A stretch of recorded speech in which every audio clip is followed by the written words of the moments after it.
آغا صاحب حق سچ کی بات ہو رہی ہے، اور اگر حق کی بات ہو اور امام علی مقام کے حق کی بات نہ ہو، جنہوں نے صرف حق کی خاطر اپنے پورے خانوادے کو جو ہے وہ راہ خدا میں قربان کر دیا، تو حق پہ اس طرح سے ڈٹ جانا یہ ہمیں اسوہ حسینی سے ملتا ہے۔ کیا بات ہے، کیا بات ہے، ماشاءاللہ۔ دیکھیں یہی چیز ہے، اقامت آل ابا ہے حضرت امام حسین علیہ السلام۔ پنجتن پاک میں سے جب آیت تطہیر کا نزول ہوا تو 5 ہستیاں اس چادر کے نیچے آئیں۔ بالکل۔ تو حضرت امیر المومنین کے بعد امام حسن علیہ السلام، ان کی شہادت ہے، اور پھر امام علی مقام، اور بیعت طلب کی گئی شام سے، ایک باقاعدہ ڈیلیگیشن آتا ہے، وفد آتا ہے، اور امام کو بلایا گیا۔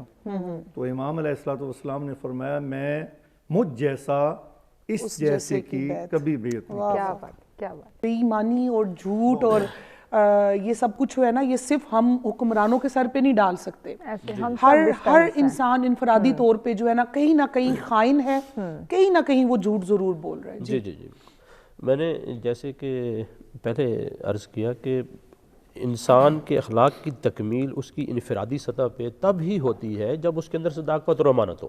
بالکل۔ اگر صداقت اور امانت نہیں تو یقیناً وہ نہیں ہوتا، اور معاشرے کے اندر تباہی و بربادی اور ذلت اور رسوائی بددیانتی کی وجہ سے، جھوٹ کی وجہ سے، دجل اور فریب کی وجہ سے ہوتی ہے۔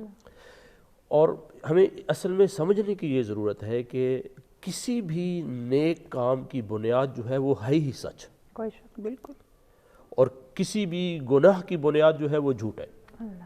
حضور علیہ السلام کی میں ایک حدیث پاک عرض کر دیتا ہوں۔